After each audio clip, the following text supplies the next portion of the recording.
I'm going to put up a slide for you on gluten-induced kidney damage because I want to show you some of the different ways that gluten has been shown, or that have been shown medically, that that gluten can damage the kidneys. So how gluten causes kidney damage. So number one, gluten can cause or induce, some studies have shown that gluten causes inflammation of the kidneys. And this is just a generalized inflammation, systemic inflammation that can, over time, can do damage to the kidneys. One of the other things that we know is that gluten actually can create antibodies that damage the kidneys.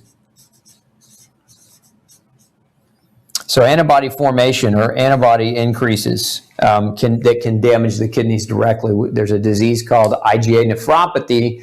IgA nephropathy is a condition that most doctors will say, oh, we need to give you immune suppressing medications for the rest of your life. They don't really know what causes it, but I have personally seen no less than about 50 cases of IgA nephropathy completely go away on a gluten-free diet, and I'm not the only one. There are other doctors who have reported this same type of outcome in the medical literature, and I'll show you some of that in just a minute. The other way, though, that gluten causes a problem is that gluten causes nutritional deficiencies, and it's kind of what I said earlier. The nutritional deficiencies over time can reduce the kidney's ability to function and reduce the kidney's ability to heal from that inflammatory damage. So we kind of get a catch-22 where we're inflamed, we're getting damage, and the way our body would typically heal that damage would be to use vitamins, minerals, and other nutrients in the process of repairing those damaged tissues. But again, when gluten's causing malabsorption and the potential for nutritional loss, it's very, very hard to recover even after going on a gluten-free diet, because going on a gluten-free diet doesn't just magically erase the years of malnutrition and malabsorption that have led to or can lead to those nutritional deficiencies.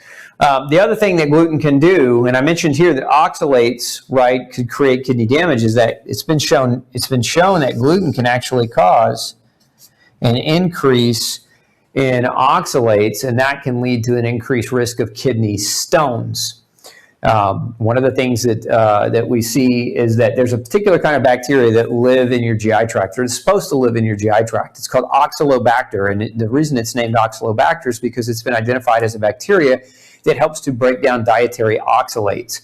Well, one of the things that gluten does is it damages the good bacteria, the healthy microflora. And gluten's not the only thing that does this. Antibiotics can do it as well.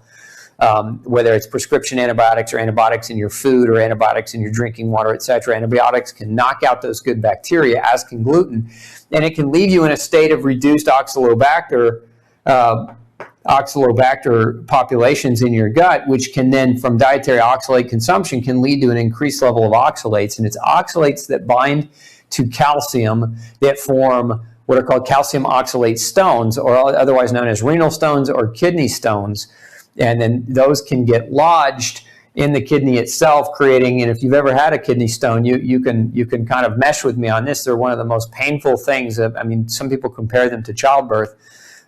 Kidney stones can be extremely, extremely painful and create a lot of problems. And so as a form of kidney damage, right, oxalates plus calcium, and it's not the calcium that's the problem as much as it is the oxalates that are the problem, the oxalates themselves. So gluten can cause nutritional deficiencies, it can cause inflammation, it can cause elevation in antibodies that damage the kidney, but it can also reduce your body's ability to deal with oxalates, leading to kidney stone formation. So that's why, one of the reasons why we want to look at gluten, and we want to ask that question, especially if you've got any of these types of, if you've got chronic recurring kidney stones, if you've got IgA nephropathy, if you've got unexplainable kidney damage, you don't know why, if you've got diabetes and your kidneys are being damaged in that way, you really want to look at gluten and grains in your diet and make some decisions, make some tough decisions. My advice would be go read No Grain, No Pain and get on that diet program, and then have your doctor monitor these tests. And if you start seeing improvements in these tests, now other tests that you can run, since we talked a little bit about diabetes, is you can have your doctor measure that hemoglobin A1C, see if that's coming down, but also your blood glucose, your fasting insulin levels, important to measure as well. And so your blood glucose should really be somewhere between 60 and 90. Your hemoglobin A1C should be less than 5. and your insulin should be about 5, typically 5 or less. These numbers, for most people that have diabetes and kidney problems, their insulin's well up over 20, glucose is well up over 100, hemoglobin A1C oftentimes 6 or higher. But if you're there, monitor these values when you change your diet, because if you start seeing your values start to depreciate, come down, right? That's what we want to see. That means you're moving in the right direction biochemically. You might feel better physically, but we also want to make sure that you're moving in the right direction biochemically. So I want to throw up a couple of research studies for you. Let's throw up, let's see, number one there on, there you go. So this is a study. You see the result of this study is based on the finding of IgG1 EMA. EMA stands for anti-endomysial antibodies or endomysial antibody. It's a type of antibody that's commonly found in people with gluten sensitivity.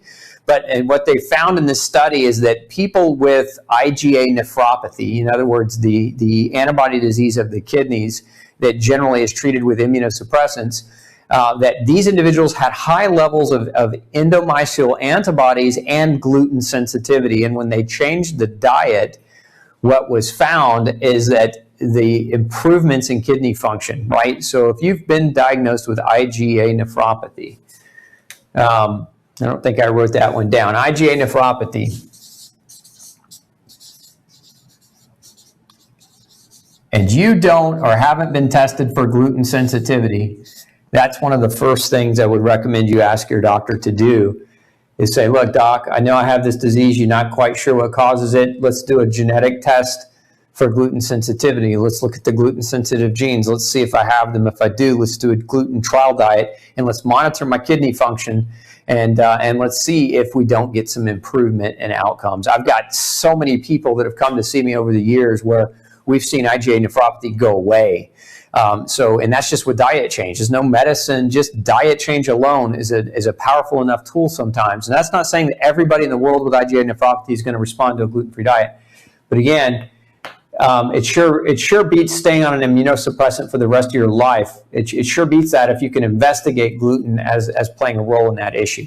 Let's throw up the next study here on the board for you. So in this particular research study, you see this is a case report of a patient with IgA nephropathy and celiac disease. And so you can see just the summary of the article itself. The presence of high levels of IgA against food antigens, including gliadin and IgG and IgA and the anti-endomysial antibodies in some patients with IgA nephropathy has raised the possibility of a pathophysiological link between IgAN, which is again immunoglobulin A nephropathy, and celiac disease. So let me just kind of make that into English, because that's a lot of big words and a lot of medical words. What that basically means is people with IgA nephropathy may have gluten sensitivity, and the ones that we see where we test for anti-gluten antibodies, when we change their diet, their IgA nephropathy improves. So again, just what I was just saying, this is just more scientific evidence showing you that can be the case. Let's throw up the next study here on gluten and kidney disease. So you can see in this one, so this was a study published in the journal Nephrology, Dialysis Transplantation in 2009, but in this study, protein leakage dissipated on a gluten-free diet, meaning, remember what I said earlier, is that protein albumin is one of the signs of kidney damage, and if it's coming out too high in the urine, then it's an indicator that your kidneys have taken on damage. Well, this study showed that improved, the protein leaking through the kidneys, that started to improve on patients who went on a gluten-free diet. So the authors of this study point out that gluten-induced kidney damage can precede the onset of the classic symptoms associated with celiac disease. So what does that mean? That means in some cases, what researchers believe is that the earliest warning signs of celiac disease or gluten-sensitive enteropathy happen to be kidney damage. And so, again, some people go to their doctor, they've been told they have kidney disease, but nobody ever really checked them for whether or not they had a gluten-related issue. And so they just go on in their life thinking their kidneys are damaged and thinking their kidneys are never going to make a recovery, taking very, very potent immune-suppressing medications until they don't work anymore. And so again, until you change your diet in these types of cases, you're just throwing medicine and you're symptomatically changing things without actually addressing the root cause of why the problem exists in the first place. So bottom line, if you've got kidney disease and you haven't investigated gluten as a potential possibility as to why that's happening, get with your doctor as soon as you can and ask them to run those tests. Hey, don't forget to check out the rest of the series right here. Make sure you hit subscribe below.